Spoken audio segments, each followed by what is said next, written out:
1908, fue publicado un misterioso libro titulado El Kybalión. Su autoría se atribuye a 3 personajes anónimos que se autodenominaron los 3 iniciados. Estos recopilaron las enseñanzas del antiguo maestro Hermes Trismegisto, al que se sitúa en el Egipto anterior a los faraones y se relaciona con la figura del dios Tot. El propósito de esta obra, envuelta en un halo de misterio y sabiduría esotérica, era el de condensar todo el conocimiento ancestral heredado de antiguas civilizaciones en 7 principios herméticos, comprensibles y aplicables, proporcionando así una guía para aquellos que buscaban entender las leyes subyacentes del universo y cómo éstas podían ser aplicadas para influir deliberadamente en los 3 planos de existencia: físico, mental y espiritual. A lo largo de la historia, estas enseñanzas han sido celosamente guardadas por grupos y logias, manteniendo un estricto hermetismo sobre este conocimiento. La simple lectura de muchos de estos antiguos textos no siempre revela su auténtico significado, debido a que estas enseñanzas y sus practicantes fueron perseguidos en diversas épocas, tuvieron que escribirse en un lenguaje simbólico o cifrado. Un claro ejemplo de esto son la mayoría de los textos alquímicos y herméticos. Son pocos los que comprenderán en su totalidad estos textos, y aún menos los que los pondrán en práctica.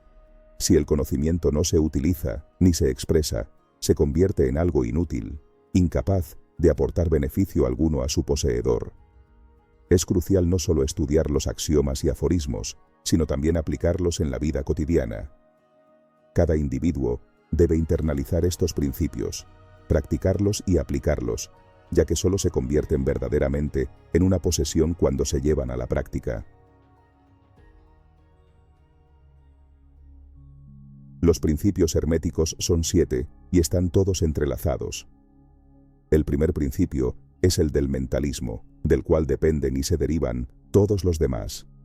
Si partimos del fundamento de que el universo es una creación mental y todo está sustentado en la mente del todo, entonces toda creación debe tener su origen en la mente.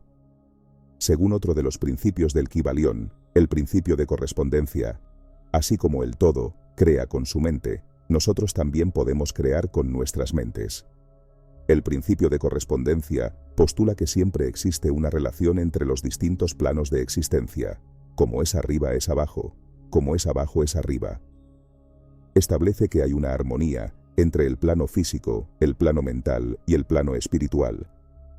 Sin embargo, también hay una jerarquía donde lo sutil da origen a lo denso, y el espíritu ordena y crea la materia. Esto entra en consonancia, o mejor dicho, en frecuencia, con otro de los 7 principios, el principio de vibración. Este principio afirma que todo está en movimiento, que nada permanece inmóvil. Explica las diferencias entre las diversas manifestaciones de la materia, de la fuerza, de la mente y aún del mismo espíritu, de donde todo procede. La vibración del espíritu es tan inmensa que prácticamente puede considerarse en reposo. Es como una rueda girando a tal velocidad que parece inmóvil. En el otro extremo de la escala encontramos formas de materia tan densa, cuya vibración es tan débil que también parecen estar en reposo. Como es arriba, es abajo, una vez más. Desde la esencia misma del todo, cuya vibración es inmensa, emana toda la creación, la cual vibra en diversos niveles.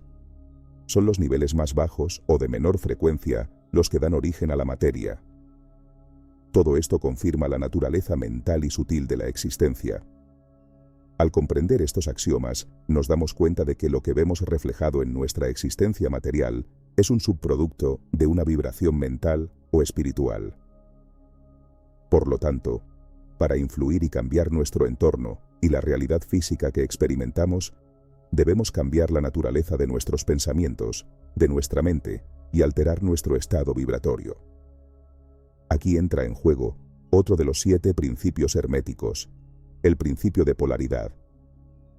Puedes modificar tus vibraciones mentales mediante un esfuerzo de voluntad, enfocándote deliberadamente en el estado deseado. La voluntad dirige la atención, y ésta modifica la vibración. Para eliminar un estado mental no deseado, utiliza el principio de polaridad y enfoca tu atención en el polo opuesto al que deseas suprimir. Esta es una de las fórmulas herméticas más útiles. El principio de polaridad opera a lo largo de una escala vibratoria con diferentes grados, que van de lo positivo a lo negativo, donde lo positivo es de naturaleza superior a lo negativo. Un estado mental y su opuesto son simplemente dos polos de una misma cosa, y mediante la transmutación mental, esa polaridad puede invertirse. Si uno experimenta miedo, es inútil tratar de suprimirlo. En su lugar, debe cultivar el coraje, y el miedo desaparecerá. Considera este ejemplo. Si deseas dejar de ser ignorante, no puedes simplemente borrar esa ignorancia como se borra una palabra en una pizarra. La ignorancia, conforme vayas adquiriendo conocimiento, quedará atrás. Es similar a eliminar la oscuridad de una habitación, basta con encender la luz. Para eliminar una cualidad negativa, concéntrate en el polo positivo de esa misma cualidad, y las vibraciones cambiarán gradualmente de negativas a positivas. La mente, al igual que los metales y elementos, puede transmutarse de grado en grado, de condición en condición, de polo a polo, de vibración en vibración. Dominar la polaridad significa dominar los principios de la transmutación o alquimia mental. Es crucial adquirir maestría en el arte de la transmutación mental para transformar, de manera similar, el mundo que nos rodea. Pero tenemos que tener en cuenta otro de los 7 principios, el principio del ritmo. Este principio está intrínsecamente ligado al principio de polaridad. Donde haya una acción, habrá una reacción, un avance y un retroceso, una ascensión y un descenso. Esta ley se aplica a todo: soles, mundos, animales, mente, energía, materia. Se manifiesta en la creación y en la destrucción de los mundos, en el progreso y en la decadencia de las naciones, en la vida y la muerte, y finalmente, en los estados mentales del hombre. Todo fluye y refluye. Pero, aunque el universo siempre busque un equilibrio, no estamos obligados a quedarnos estancados en los estados negativos. Comprender el ritmo y el balance del cosmos nos proporciona perspectiva y aceptación cuando el péndulo se balancea hacia la polaridad negativa. Sin embargo, como maestros en las artes herméticas, tenemos en nuestras manos las herramientas para inclinar la balanza de nuevo hacia lo positivo. Uno de los axiomas herméticos establece que los planos superiores gobiernan los planos inferiores, así como las leyes superiores rigen las inferiores. El ritmo puede ser neutralizado mediante el arte de la polarización. La consciencia existe en un plano superior e inferior, y elevándose mentalmente al plano superior, el maestro hace que la oscilación del péndulo mental se manifieste en el plano inferior mientras permanece en el superior, librando así su conciencia de la oscilación contraria. Esto se logra polarizándose en el yo superior, elevando así las vibraciones mentales del ego sobre el plano de conciencia ordinario. Es lo mismo que elevarse por encima de algo y permitir que pase por debajo.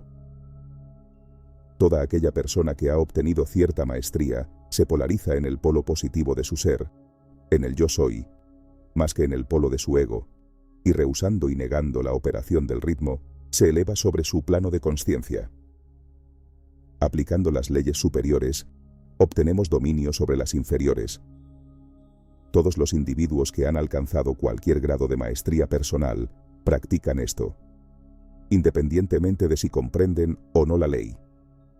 Simplemente se niegan a dejarse llevar por las oscilaciones y, afirmándose con firmeza en su superioridad, permanecen polarizados positivamente.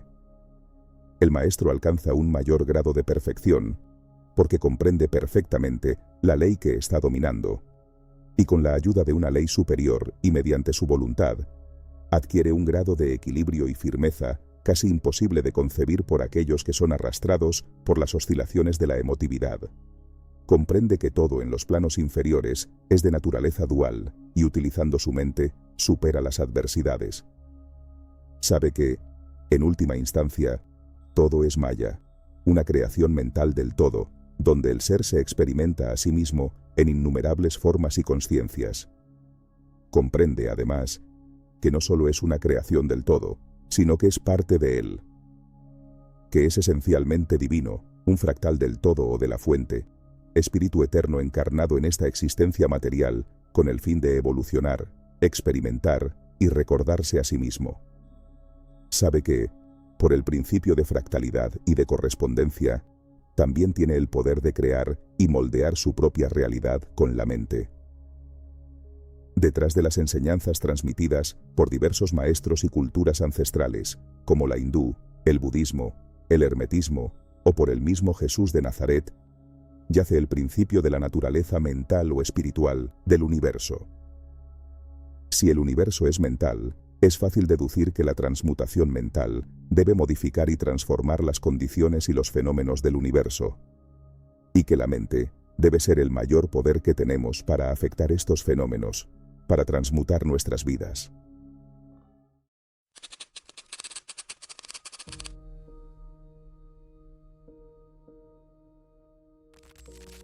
¿Alguna vez te has preguntado cómo utilizar los principios herméticos para manifestar tus deseos más profundos? Hoy te invito a explorar el último de los 7 principios herméticos del Kybalión, el principio de género y otro principio oculto dentro de este último principio, el principio generativo. Este principio, atribuido al legendario Hermes Trismegisto, podría contener la clave para la creación en todos los planos de existencia. En este vídeo descubrirás cómo, aplicando un componente clave que detallaremos en profundidad más adelante, junto con el principio de género masculino y femenino, podrás transformar tu realidad. Desde las enseñanzas herméticas de Hermes hasta la cábala hebrea y pasando por las investigaciones modernas del Dr. Joe Dispenza, veremos cómo estas ideas se entrelazan y revelan un poderoso método para lograr el equilibrio y la creación consciente. Empecemos. La palabra género proviene de la raíz latina que significa concebir, procrear, generar, crear, producir, y del griego antiguo génesis, que significa nacimiento. Un momento de consideración sobre el asunto demostrará que esa palabra tiene un significado mucho más amplio y general que el término sexo, pues este se refiere a las distinciones físicas entre los seres machos y hembras. El sexo no es más que una mera manifestación del género en cierto plano del gran plano físico, el de la vida orgánica. De la unión de esta dualidad, de los principios femenino y masculino, se genera algo nuevo, lo que los alquimistas llamaban tertium quid, o la tercera cosa. Pero, ¿cuál es el papel de los principios masculino y femenino en la creación de la realidad? Vamos a hacer un breve repaso acerca de lo que nos dice el Kybalión acerca del principio hermético del género. Comienza así. El género está en todo, todo tiene su principio masculino y femenino. El género se manifiesta en todos los planos. El oficio del género es solamente el de crear, producir o generar, y sus manifestaciones son visibles en todos los planos fenomenales. El papel del principio masculino parece ser el de dirigir a cierta energía inherente hacia el principio femenino, poniendo así en actividad el proceso creador. El principio femenino es el único que ejecuta siempre el trabajo activo creador en todos los planos de realidad. Sin embargo, cada principio es incapaz de operar sin la energía y la ayuda del otro. El principio masculino podría compararse con una semilla, mientras que el principio femenino sería la tierra fértil, donde esa semilla germina y crece. Pero todavía falta algo para que de esa semilla se acabe formando un árbol grande y fuerte. Apuesto a que imaginas qué es.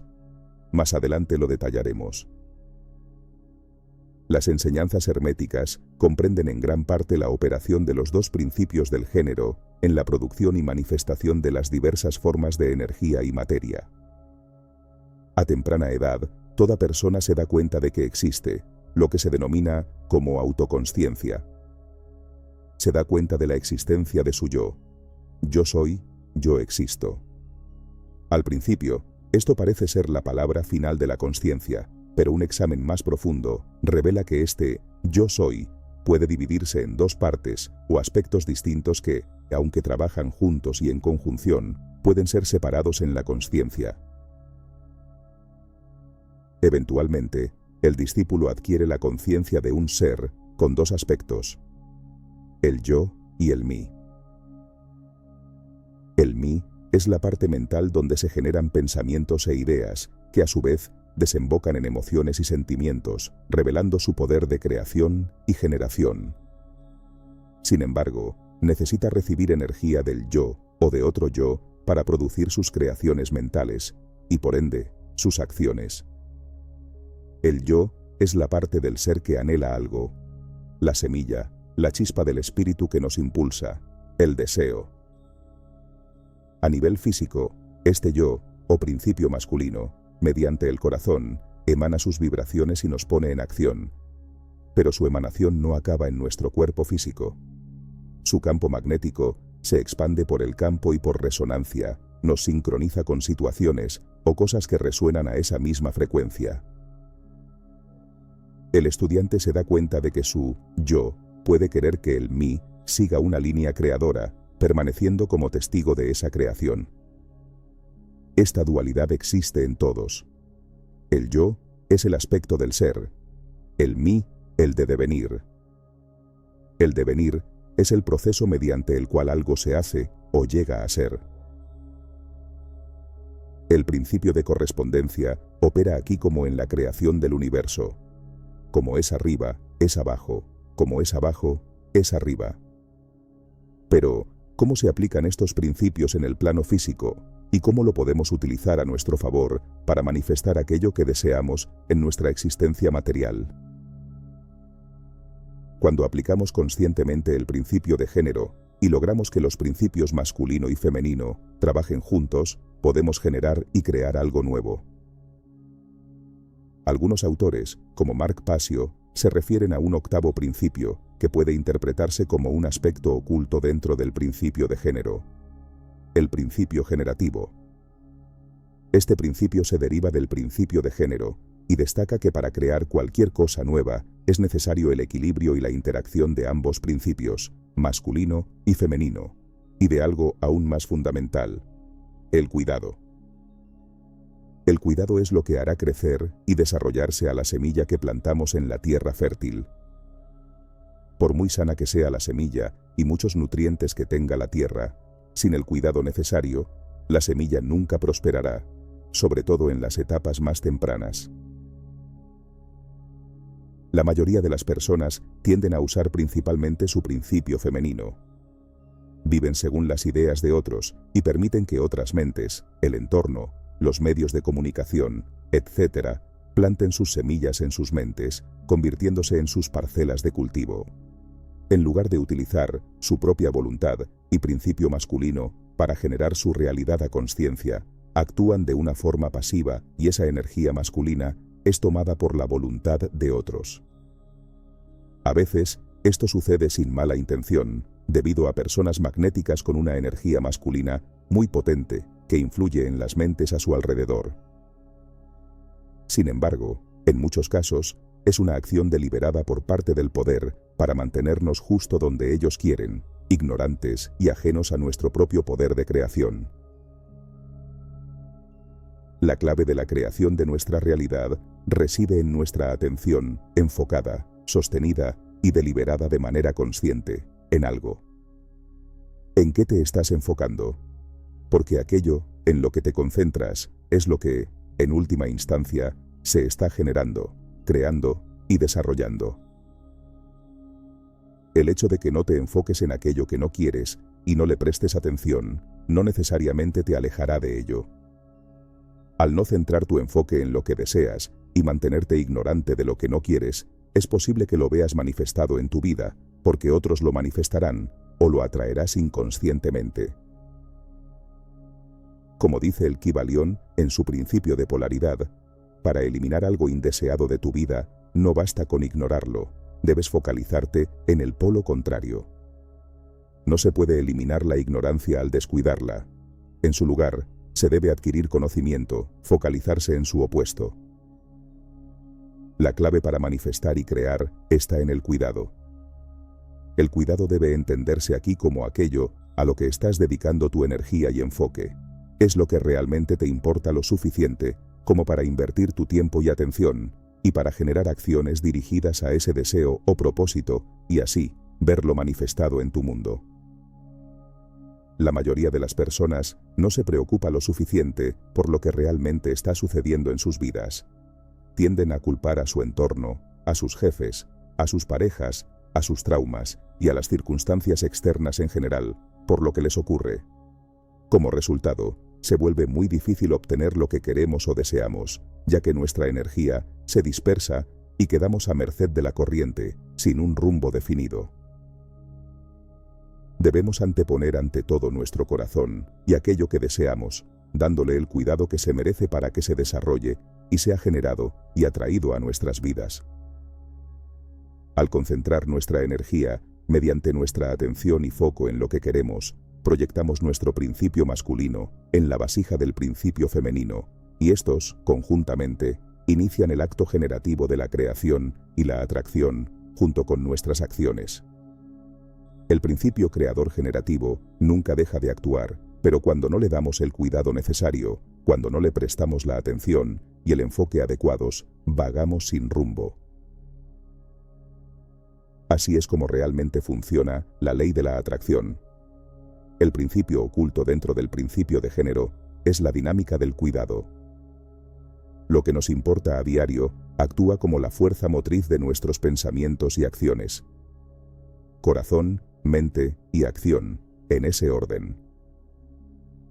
Primero, se enciende la chispa en el corazón que planta la semilla en la mente, y, mediante el cuidado constante, esta semilla se desarrolla. La mente comienza a trabajar, y mediante la imaginación, empieza a crear en los planos superiores. Al mismo tiempo, el corazón nos guía, conectándonos con la energía en la misma frecuencia de aquello que deseamos y potenciando las impresiones y creaciones mentales con su poder magnético. Como podemos observar, es un tándem inseparable que se retroalimenta y se potencia al trabajar en conjunto. Finalmente, nuestras acciones también deben alinearse con nuestra mente y nuestro corazón, formando la tríada perfecta y bajando, de los planos superiores a los planos densos de la materia, aquello que deseamos para verlo manifestado en nuestras vidas. En la Cábala hebrea existe un concepto muy similar, el de convertirse en rey. Esto se logra cuando nuestras intenciones o deseos se alinean con nuestros pensamientos, emociones y acciones. Cuando esto sucede, se dice que uno se convierte en rey y reina sobre su propio reino. El aspecto más crítico para lograr ser rey es la emoción. La emoción controla la acción y es un sistema emisor que proyecta las vibraciones que sentimos en el cuerpo y que emanamos al universo. La palabra Cábala viene del verbo lekabel, que en hebreo significa recibir, y lo que recibimos es la luz divina.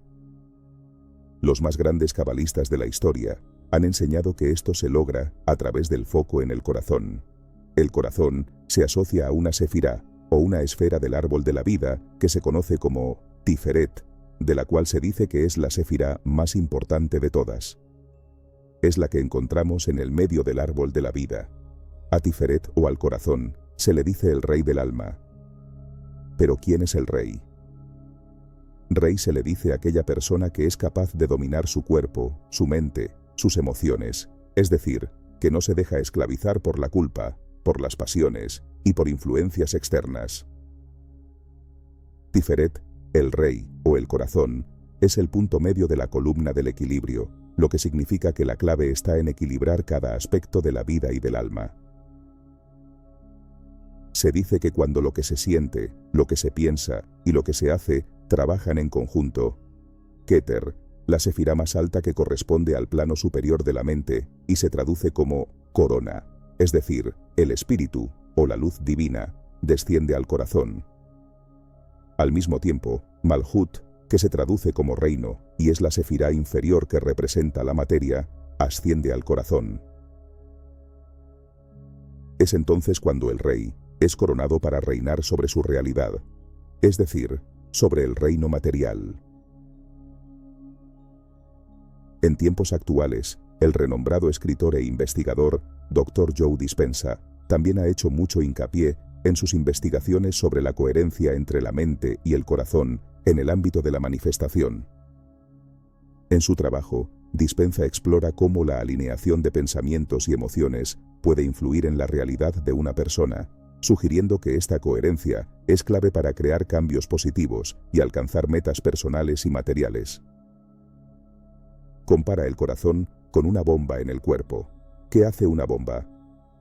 Es un generador, proporciona energía y mueve la fuerza vital a través de la sangre en el cuerpo. En cada tradición antigua, se habla de la fuerza vital que está en la sangre. El corazón es lo que bombea esa fuerza vital a través de toda la fisiología, permitiéndonos sostener la vida.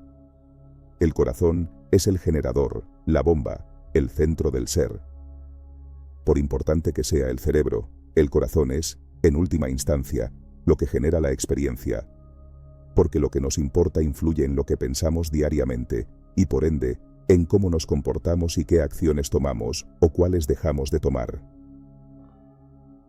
Por eso el cuidado es lo primero. Así que ese es el orden: corazón, mente, acción, cuidado, conocimiento y acción. Esos son los pasos, y los tres deben estar presentes. Eso es la conciencia de unidad, unificar pensamientos, emociones y acciones de tal manera que no haya contradicción entre ellos. El cuidado es lo que genera todo, por eso se le ha llamado el principio generativo. Concepción hermética del universo. El universo es mental, sostenido en la mente del todo, el Kybalión. El todo es uno, y nada hay fuera de él, ningún material externo, ya que todo lo abarca. No se reproduce, dado que implicaría sustraer y transferir una porción de sí mismo, lo que equivaldría a una multiplicación o adición. La sustancia primordial que utiliza el todo para su creación es su propia mente, lo que lleva a la conclusión de que el universo es una creación mental del todo, y que todo es mente. Tengamos en consideración otro de los principios del Kybalión, el principio de correspondencia, el cual postula que, como es arriba, es abajo, como es adentro, es afuera. Esta máxima alude a la relación entre lo micro y lo macro, lo ínfimo y lo vasto, y el individuo y la totalidad. Por lo tanto, la única forma en que un hombre puede crear, sin materiales externos y sin reproducirse, es mentalmente. Del mismo modo que el todo crea el universo mentalmente, de manera semejante, el hombre crea imágenes mentales mediante su imaginación. El principio de género, al igual que los demás principios o leyes, se manifiesta durante la creación del universo. Dios, el Padre, el principio masculino, que representa la esencia del ser del todo, dirige su voluntad hacia la naturaleza, la madre, el principio femenino, la esencia del devenir. Esto da inicio al proceso de evolución del universo, que abarca desde la partícula más elemental hasta los seres más evolucionados, incluyendo al ser humano. El yo, representando al Padre-Mente, proyecta su voluntad y observa la creación de imágenes mentales, pensamientos, ideas, en el mí, la Madre-Mente, que luego se ven manifestadas en la naturaleza.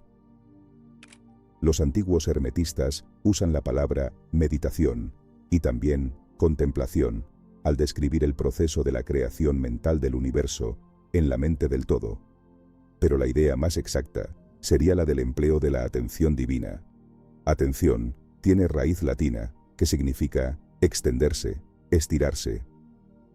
El acto de atención es realmente una extensión mental de la energía mental del todo. En el todo vivimos, nos movemos y existimos. La materia es simplemente materia para nosotros mientras residimos en el plano material y podemos ejercer control sobre ella, tal como lo han hecho muchos maestros en mayor o menor grado. Esto se consigue aplicando las fuerzas superiores. Superamos las leyes inferiores, aplicando leyes superiores, y solo de este modo. El que capta la verdad de la naturaleza mental del universo está bien avanzado en el sendero hacia la maestría.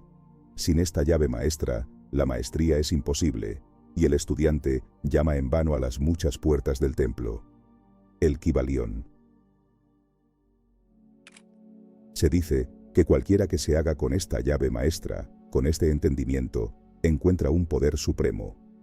Este poder otorga a una persona la autoridad para influir en su realidad y dar forma a su vida de manera dinámica y llena de propósito. Toda causa tiene su efecto, todo efecto tiene su causa.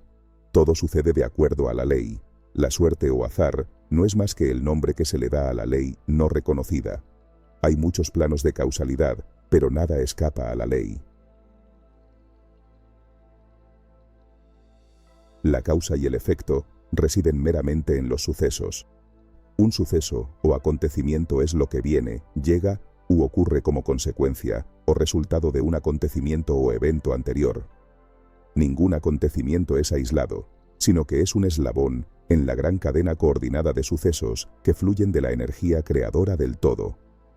La ley de causa y efecto, uno de los 7 principios herméticos delineados por Hermes Trismegisto en el Kybalión, subyace en esta cadena interminable de sucesos.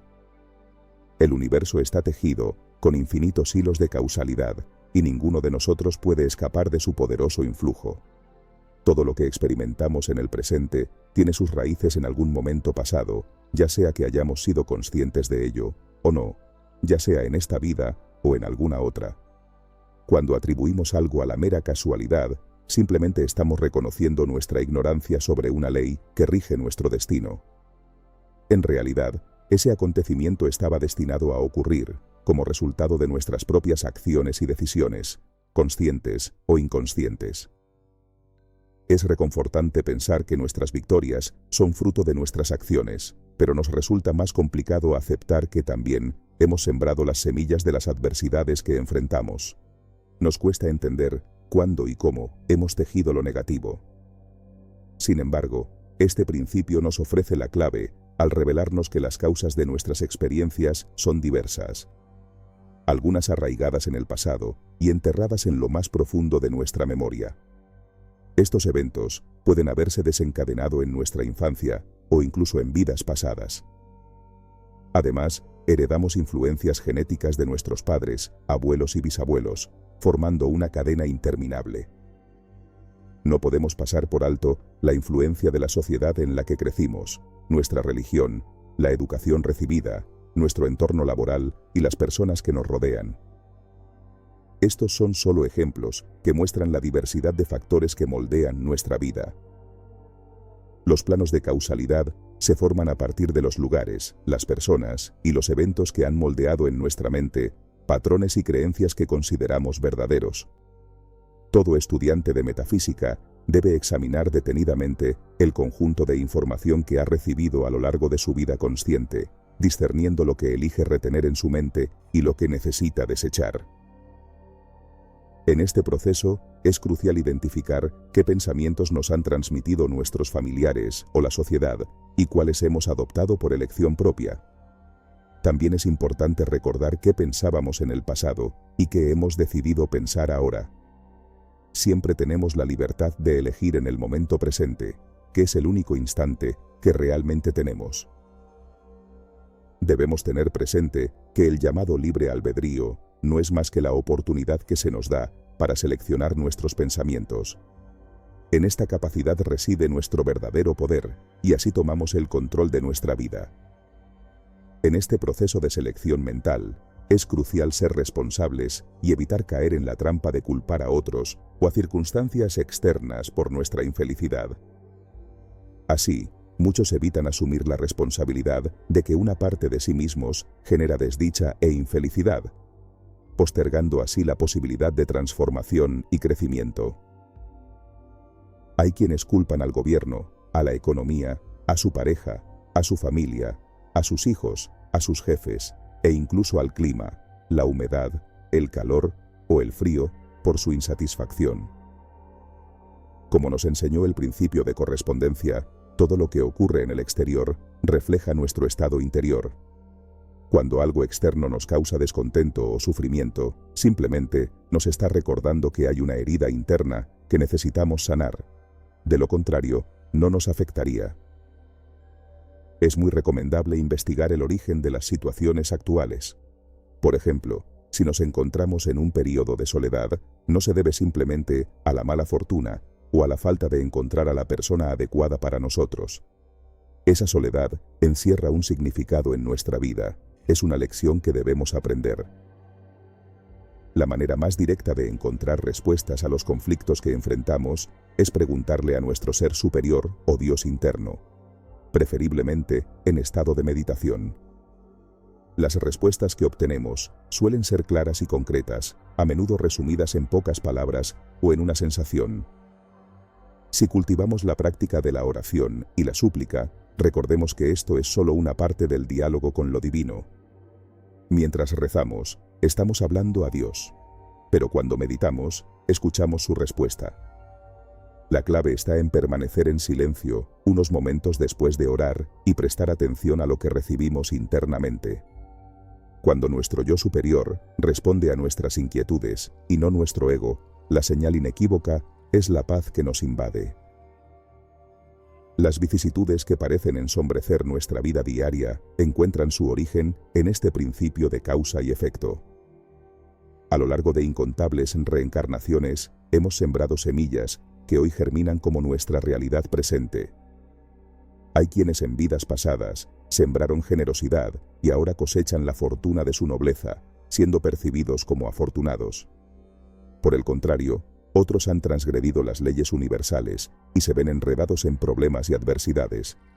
De esta forma, algunos nacen en la opulencia y la salud, mientras que otros enfrentan la adversidad desde su nacimiento. Sin embargo, más allá de la apariencia o situación que nos toque vivir, todos encarnamos en este planeta con la oportunidad de sanarnos a nosotros mismos y evolucionar en consciencia. Por lo tanto, los obstáculos se desvanecen cuando hemos asimilado plenamente la lección que nos brindan. Así, entendemos que cada desafío que atravesamos es una oportunidad para ampliar nuestra consciencia hacia nuevos horizontes de comprensión. En la tradición budista e hindú, este principio de correspondencia se conoce como karma. El karma representa la deuda que adquirimos con nuestro destino, mientras que el dharma nos retribuye por nuestras buenas acciones pasadas. Cada acto de bondad que ofrecemos al prójimo regresa a nosotros multiplicado en algún momento, del mismo modo en que cualquier daño que causamos, tarde o temprano, nos alcanza en forma de adversidad. Esta verdad se refleja en la antigua ley del talión descrita en la Biblia: ojo por ojo, diente por diente, a menudo malinterpretada como una norma de venganza, cuando en realidad es la expresión de la ley de causa y efecto. Cosechamos lo que sembramos. La cadena del karma puede extenderse eternamente. Una persona puede ser víctima en una vida y convertirse en verdugo en la siguiente, para luego volver a ser víctima, y así sucesivamente. Esta sucesión de eventos solo se rompe cuando alguna de las partes implicadas decide otorgar el perdón. Es a través de la práctica auténtica del perdón que el mal karma se disipa por completo. No obstante, alcanzar el perdón genuino no es tarea fácil. Muchas personas que afirman haber perdonado en realidad solo se someten a un ejercicio intelectual. Cuando se enfrentan nuevamente a la persona perdonada, los resentimientos y los reproches resurgen de inmediato, evidenciando que el perdón, en verdad, no ha tenido lugar. La verdadera absolución brinda paz. La mayoría de las personas que se resisten al perdón lo hacen impulsadas por el deseo de que alguien pague por el daño que les han infligido. En ellas anida una sed de justicia que, aparentemente, no haya satisfacción en este plano terrenal. Sin embargo, todo estudiante de metafísica debe comprender que la justicia divina opera a través de la ley de causa y efecto. Por tanto, es esencial que seamos conscientes de nuestras acciones, ya que cada pensamiento o acto que emprendemos es una semilla que inevitablemente dará su fruto. La ley de causa y efecto opera de manera incesante, manifestando lo que hemos generado en alguna forma. Por ende, al realizar buenas acciones, cosecharemos bondad en algún momento, aunque tal vez no provenga de las mismas personas a las que hemos beneficiado.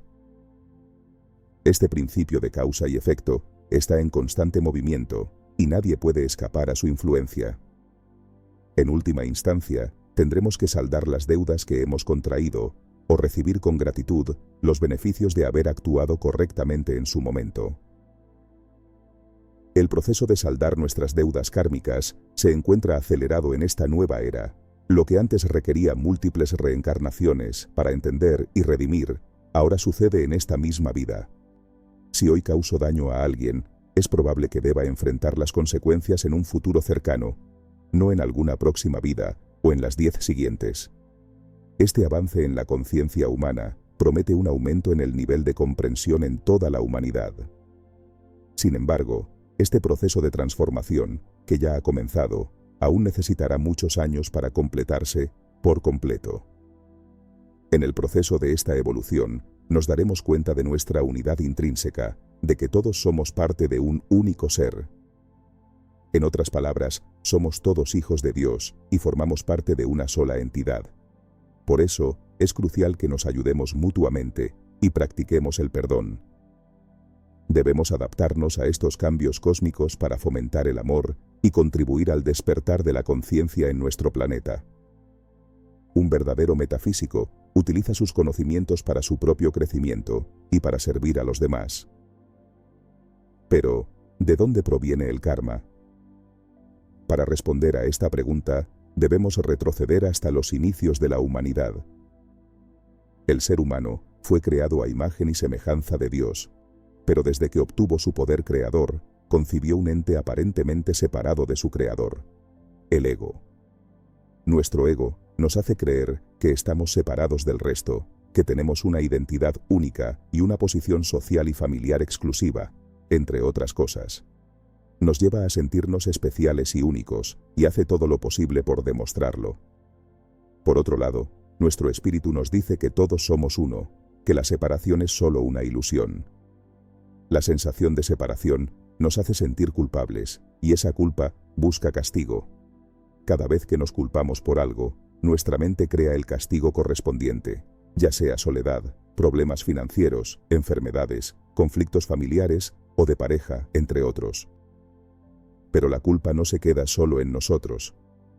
A menudo, nuestro ego la proyecta hacia afuera, culpando a otros por nuestra infelicidad. Al proyectar la culpa hacia afuera, nos alejamos aún más de resolver el problema, lo que solo refuerza el dominio de nuestro ego. Aquellos que más culpan a los demás son los que menos crecen espiritualmente. Y cuando el ego no puede encontrar culpables externos, dirige la culpa hacia nosotros mismos, lo que genera inmovilidad y frustración. Esto es común en personas perfeccionistas o muy estructuradas. Para resolver este conflicto, es crucial entender que todos cometemos errores en nuestro viaje de aprendizaje, los cuales pueden ser corregidos sin necesidad de ser condenados por ellos. El perdón no debe limitarse a los demás, también necesitamos perdonarnos a nosotros mismos. Según el principio de causa y efecto, todo lo que experimentamos es resultado de nuestros propios actos. Poseemos un poder creativo, y a veces, debido a un uso inadecuado del mismo, creamos situaciones difíciles o dolorosas. Así es como construimos nuestro propio drama personal. Según la metafísica, el drama de cada individuo se origina en la idea de separación de nuestra fuente. Podemos comparar este efecto de separación con el concepto del pecado original en la Biblia, simbolizado por la expulsión de Adán y Eva del paraíso. La sensación de desconexión de nuestra esencia genuina es la que engendra todos los miedos, las angustias y los grandes dilemas. Un ejemplo claro de esto es la soledad, una aflicción que no se resuelve simplemente teniendo a alguien a nuestro lado. En muchos casos, uno puede sentirse profundamente solo, incluso en compañía, porque la verdadera raíz de la soledad radica en la sensación de estar desconectado de nuestra fuente creadora.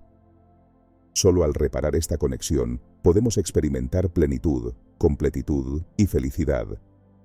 Es intrigante notar que muchas instituciones religiosas fomentan la idea de separación en lugar de unidad, ya que se apoyan en las leyes del ego en vez de las del espíritu. El proceso para liberarnos del karma inicia al reconocer la proyección que hacemos hacia los demás, comprendiendo que no hay culpables fuera de nosotros, sino que de alguna manera estamos proyectando nuestros problemas hacia afuera. Después, debemos admitir que nosotros mismos no somos culpables, sino que simplemente hemos cometido errores debido a situaciones que no supimos manejar de otro modo. En lugar de lamentarnos y juzgarnos por los errores pasados, debemos aprender de ellos y saber que, en última instancia, estamos transitando nuestro propio camino de evolución personal y experiencial. Más allá de nuestro ego yace nuestro yo superior, también conocido como Espíritu Santo. Todo estudiante de metafísica debe aprender a invocar la guía de su yo superior, especialmente en momentos de conflicto, para comprender lo que está experimentando y tomar decisiones más elevadas. Para avanzar en nuestro camino evolutivo, es crucial desmantelar nuestro drama personal. Cuando nos vemos envueltos en un constante conflicto interno, lo único que logramos es atraer la atención de los demás y absorber su energía. Cuanto más drama experimentamos, más agotamos la energía ajena. Sin embargo, al despertar a la vida espiritual, descubrimos que la fuente de nuestra energía reside en otro lugar, una fuente infinita e inagotable. Por lo tanto, no necesitamos usurpar la energía de los demás. Recordemos siempre que somos los protagonistas de nuestra propia historia. En cada momento, en cada acto, sembramos las semillas de nuestro futuro y cosechamos los frutos de nuestro pasado. Que este entendimiento nos inspire a vivir con plenitud y consciencia, honrando el poder de nuestra libre voluntad para transformar nuestras vidas y el mundo que nos rodea.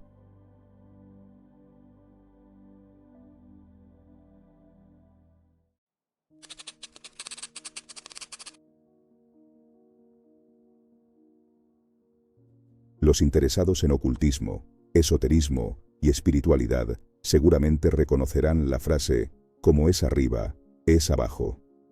Este principio ha ganado popularidad en tiempos recientes, en parte gracias al libro El Kybalión y sus 7 principios herméticos. Sin embargo, esta máxima, como mínimo, se remonta a la tabla esmeralda, un enigmático texto que posiblemente fue grabado en un fragmento de cristal de esmeralda o en una roca verde. Se cree que tiene más de 2000 años de antigüedad. La autoría de la tabla esmeralda es atribuida a Hermes Trismegisto, una figura legendaria que fusiona aspectos de la mitología griega y egipcia. La narrativa sostiene que Hermes era, en realidad, el dios egipcio Tot. Se le considera el sabio más grande de la antigüedad y se le atribuye la autoría de numerosos escritos sobre alquimia, astrología, magia y filosofía hermética. El título Trismegisto significa 3 veces grande, lo que muestra su dominio sobre los 3 planos de existencia, físico, mental y espiritual. El contenido de la tabla esmeralda se centra en enseñanzas esotéricas y alquímicas que abordan principios fundamentales del universo y del ser humano. Estas enseñanzas están imbuidas de simbolismo y alegoría, lo que ha llevado a interpretaciones diversas a lo largo del tiempo. El propósito de la tabla esmeralda es transmitir conocimientos sobre la naturaleza del cosmos, la mente humana y la búsqueda de la sabiduría espiritual.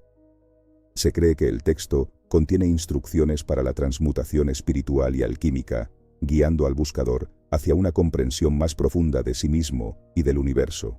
Además, se ha considerado como un compendio de principios universales que rigen tanto el macrocosmos como el microcosmos, promoviendo la idea de que lo que está arriba es como lo que está abajo. La tabla esmeralda comienza así. Lo que digo no es ficticio, sino digno de crédito y cierto. Lo que está más abajo es como lo que está arriba, y lo que está arriba es como lo que está abajo. Actúan para cumplir los prodigios del uno. Al leer estas líneas, se podría atribuir al mundo una naturaleza dual, lo grande y lo pequeño, lo de arriba y lo de abajo, pero si miramos más a fondo, esto subraya la idea de que hay una interconexión fundamental entre todas las cosas en el universo, hay una unidad, y todo proviene de ella. Este principio sugiere que los patrones y fenómenos observados en un reino de existencia se reflejan en otro, creando una especie de armonía o equilibrio entre diferentes niveles de realidad. Cuando decimos, como es arriba, es abajo, queremos decir que los patrones y dinámicas que observamos en el mundo macrocósmico más grande se reflejan en el mundo microcósmico más pequeño y viceversa. Por ejemplo, la forma en que los cuerpos celestes se mueven e interactúan en el cosmos puede verse como análoga a la forma en que los átomos y partículas se comportan a nivel cuántico. El comportamiento de las partículas en la física cuántica a día de hoy sigue siendo un misterio. Por ejemplo, el entrelazamiento cuántico o el efecto observador sugieren que el mundo subatómico se comporta de una forma misteriosa. El entrelazamiento cuántico es un fenómeno en la mecánica cuántica donde dos partículas pueden estar tan íntimamente conectadas que el estado de una de ellas está instantáneamente relacionado con el estado de la otra, aunque estén cada una en el extremo opuesto de la galaxia. Esto significa que si se altera una de las partículas, instantáneamente la otra se altera. Esto implica una interconexión de todas las cosas en el universo que trasciende el espacio y el tiempo, ya que sucede al instante. Las tradiciones espirituales de todo el mundo reconocen la unidad inherente de toda la existencia y enfatizan la interconexión de todos los seres vivos. Fenómenos como la telepatía, los presentimientos entre seres que tienen un vínculo familiar, serían totalmente comprensibles aplicando esta visión. Por otro lado, el efecto observador en la mecánica cuántica sugiere que la observación influye en las propiedades de un sistema cuántico. El observador modifica lo observado. Si tomamos este principio hermético como cierto, como es abajo, es arriba, entonces las propiedades del mundo cuántico, lo micro, también serían aplicables a nuestro mundo perceptible, lo macro. Esta relación implica que la mente humana, a través de procesos como la observación y la imaginación, desempeña un papel significativo en cómo se manifiesta la realidad. En otras palabras, uniendo esta sabiduría milenaria hermética con la física cuántica, podemos llegar a la conclusión de que conceptos como la ley de atracción o la ley de la asunción son ciertos y aplicables. Si con el simple hecho de observar se puede influir la materia a nivel subatómico, del mismo modo, se puede influir nuestro mundo físico con el uso de nuestras mentes y nuestra imaginación. La forma en que percibimos e interactuamos con el mundo que nos rodea puede influir en los eventos y circunstancias que se desarrollan en nuestras vidas, reflejando los principios de causa y efecto vistos en el cosmos. Conceptos como la sincronicidad, popularizados por el psicólogo suizo Carl Jung, enfatizan las coincidencias significativas que ocurren entre nuestros pensamientos, sentimientos y eventos externos. Esta perspectiva sugiere que hay una correspondencia entre nuestro estado mental interno y el mundo exterior, como es arriba es abajo, y como es adentro, es afuera. Más adelante, en la tabla esmeralda, Hermes nos dice: usa tu mente por completo y sube de la tierra al cielo, y luego, nuevamente, desciende a la tierra y combina los poderes de lo que está arriba y lo que está abajo. Así ganarás gloria en el mundo entero, y la oscuridad saldrá de ti de una vez. Esto tiene más virtud que la virtud misma, porque controla todas las cosas sutiles y penetra en todas las cosas sólidas. Este es el modo en que el mundo fue creado. Este es el origen de los prodigios que se hallan aquí. Esto es, por lo que soy llamado Hermes Trismegisto, porque poseo las tres partes de la filosofía cósmica. Al combinar los poderes de lo que está arriba y lo que está abajo, Hermes indica la importancia de integrar tanto los aspectos terrenales como los celestiales en la búsqueda de la iluminación y la gloria. Esto sugiere que al comprender y trabajar en armonía con los principios, tanto del mundo material como del mundo espiritual, uno puede alcanzar un estado de realización más profundo y trascendente. Hermes afirma que este camino tiene más virtud que la propia virtud, ya que permite controlar todas las cosas sutiles y penetrar en todas las cosas sólidas. Esto puede interpretarse como una afirmación de que el dominio de la mente y la comprensión de los principios universales otorgan un poder más allá de lo ordinario, capaz de influir en todos los aspectos de la existencia. Finalmente, Hermes identifica esta filosofía como el modo en que el mundo fue creado y el origen de los prodigios que se encuentran en él.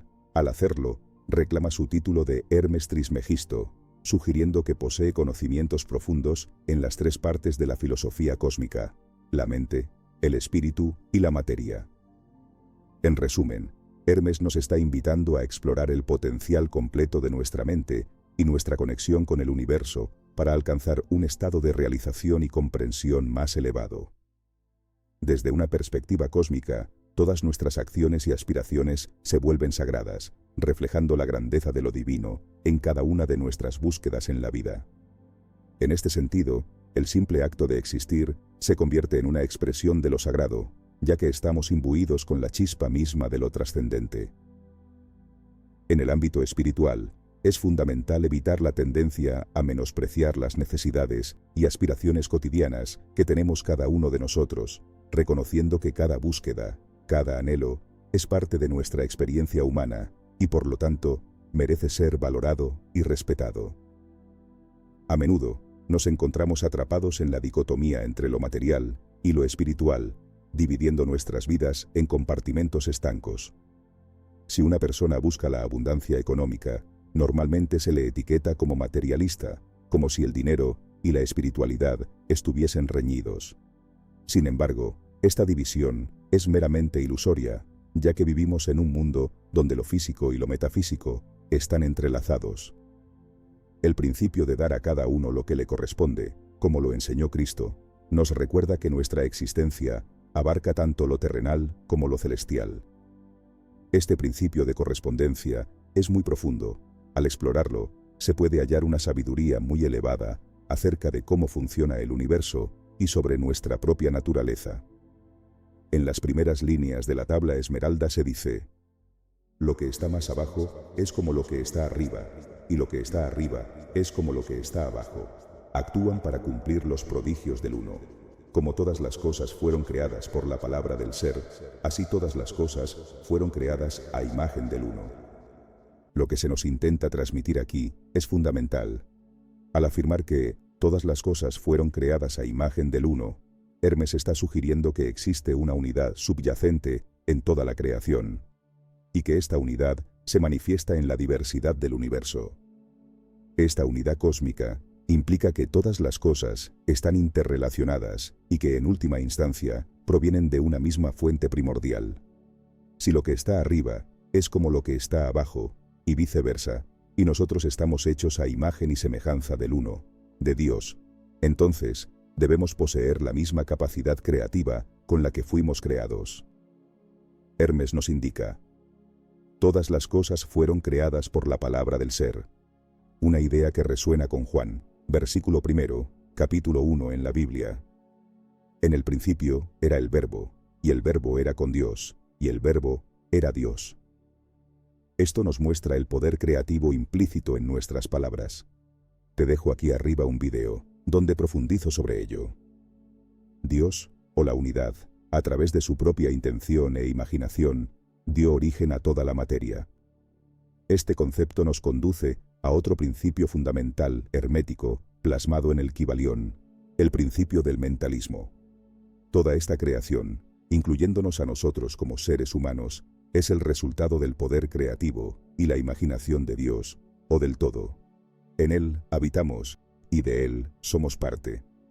Del mismo modo en que el todo crea mediante su mente, nosotros también lo hacemos, siguiendo el principio de fractalidad que gobierna todo el cosmos. Cada noche, al soñar, recreamos todo un universo a nuestra imagen y semejanza. Con la suficiente consciencia, podemos hacernos lúcidos en el sueño y controlarlo a nuestro antojo. Sin embargo, en nuestra realidad ordinaria, este proceso es más complejo y tiene mayores implicaciones, ya que habitamos en un nivel de realidad colectiva, en el que influyen no solo nuestras mentes, sino todas las demás mentes que componen la familia humana. No obstante, al dominar estos principios herméticos, se puede tener una influencia activa en la co-creación de nuestra propia realidad.